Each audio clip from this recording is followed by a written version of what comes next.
Hi, how's it going, everyone? So recently on Reddit, I've been seeing people wondering, is Legends of Runeterra losing players? They were talking about how their friends are no longer playing, or Master Rank players, the amount of people who are at the Master Rank level is not as high as it used to be. And I can probably give you my perspective on it as a content creator that have been doing this for over a year. I've done a lot of research and analysis into this whole space, and the truth is I feel that we are not losing players. We are losing players in the short run, but it will come back. So usually for card games or any kind of games, the player base is at its highest when the new set releases or the game first releases. So that's at the highest. That's the most interest.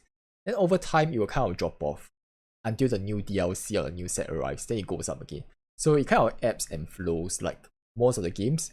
But excluding games like League of Legends, Counter Strike, they are a different category on its own. They have a large following. Games are easy to follow, easy to get into, easy to understand. But I think for games like card games in general, it's a bit harder to get into, and it's not as appealing to everyone.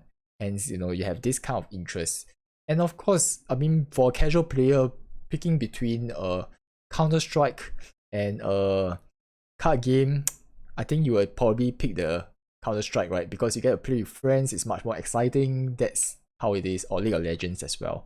And the thing is that perhaps when I say that statement, it also means something, which is a large part of our player base, I feel, is casual players, because the nature of the game itself is free to play and it's very generous. There's no barrier to entry at all. So I would say that a large part of us are all casual players, and then there's a small part where there are the competitive players that comes back. They are more committed, where they keep on playing every single day, every single week. Then the casuals are the ones that comes when there's a new set arrives, and then they drop off again. And that's how it is, because the game is free to play. That's the nature of this. A large part of us are all casuals, and that also brings us back to the point where it's a issue, because with all card games where interest are at its highest, then it drops off, and they need to find a way to keep interest sustained to create a compelling point for people to come back. And that's where you see other card games that are more established in the ecosystem. They have really developed ways to do that. Like Hearthstone, you have your draft mode, you have your battlegrounds, and they are releasing a lot more content, story mode content, like that was released way back in the days. And then they have a new mode, mercenary mode or something. They're constantly innovating, trying to bring back players, trying to keep them loyal. And that's how you monetize people, because at the end of the day, monetization is the only way to survive, right? You need to make profit, and they need people to be committed to the game. And only through commitment, only through providing value, then people will be willing to spend more money on the game. And that's how it is. And then you can see that like MTG, Magic the Gathering, also have its draft mode and other kind of different modes like Commander or whatever it is online. And I'm not quite sure Commander is online or not, but they have draft mode in particular that is very popular. And that is how they keep things fresh, keeps casual coming back, and also appeal to competitive players as well, because competitive players, it can be quite tough playing against the same few decks every single time, and it's very draining. Hence you need alternative game modes to keep things fresh and to keep keep the interest there. And that's the part where Legends of Runeterra have to solve. And you can clearly see you can see that they have identified that issue, and they have a dedicated team that focuses on developing lab and PvE modes. And that's the part where that's a solution that brings people back, and they are putting money into that portion, and people are they are dedicated personnel to create that mode right now. And that's the key way to do it, because I think one of the issues that we've been talking about monetization, right? Like, why is the monetization in Legends of Runeterra so bad? I think that is something that will be resolved eventually, because right now, if you look at like you have like a limited amount of resources as a business for this game. The budget for this game is limited, right? And then as the person at the top, how would you make your decision in terms of spending your resources? You'll first focus on patches and new set releases because this appeals to everyone. This keeps people coming back. New content is the most important part. Then second is the lab and PvE mode. It's a game mode that keeps people coming back when new set is like when the interest in new set dies down, because I mean between new sets is about 1 to 2 months, right? And based on my observation, 2 weeks in the interest goes to half, and another 2 weeks in the interest goes to like bottom already. It kind of plateaus. So you have a new set has around a 1 month time frame of interest, 1 month of interest. Then of course the second month, what do? That's where the PvE modes comes in. And that's the key part to keeping people coming back in.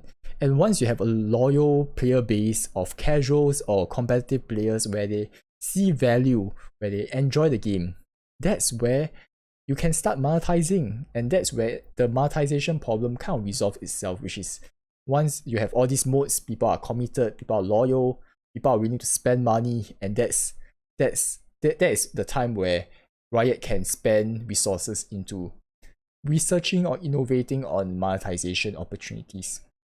Instead of selling PNGs or JPEGs for exorbitant amount of money, eventually it will kind of resolve itself. That's how it works, because at the end of the day, if I have unlimited amount of money, I will work on all of these 3 things at once. I'll work on the new sets patch, then I'll work on PvE modes, then I'll work on monetization. But at the end of the day, you also need to look at it as a process. You need to start building the first part first, then you can build the second part. Or you can build the first and second together, then afterwards you have a base, then you can build the third part, right? And I'm quite sure they are working in tandem at the same time. Hence, that's the case why monetization is bad. But back to the topic of, is Legends of Runeterra losing players? It's losing players, I think 1 month after the new set arrives, but they are not losing players forever. They will eventually come back. When I look at my player base, a lot of my viewers are all casual players. And sometimes they just stop playing because the new set doesn't interest them. They'll come back 3 to 4 months afterwards, and that's how it is. And you see other people's player base like Swim, Grappler, they have a more committed viewers because they are all competitive players. They provide some sort of competitive insights and values and tips. But meanwhile, I'm a casual player, so a large part of my viewership are all casuals. And you can clearly see how it really ebbs and flows for my channel, where new set arrives. Yes, I have tons of views, then it drops very sharply afterwards. And that's how it is. And perhaps, it's a good benchmark as well. If my viewership continues, if ever, a PvE mode that is very compelling comes out, and if I can keep my viewers consistently, then I think it's a good sign that Legends of Runeterra is doing something good. Because at the end of the day, right now, I don't think casuals have a good reason to come back, and that stands for a majority of the player base. I think I'm quite sure I'm gonna get flagged for saying this, but the truth, honestly speaking, casuals are the largest player base, and that's true. But at the end of the day, the game has to balance the interests of competitive and casual players as well, because competitive players are the ones that are the most committed, and hence they have to appeal to them first. Then they have to appeal to casual players. But of course, the new set appeals to both of us. The new DLC patches appeals to both of us. And then afterwards, they appeal to competitive players, and they appeal to casual players.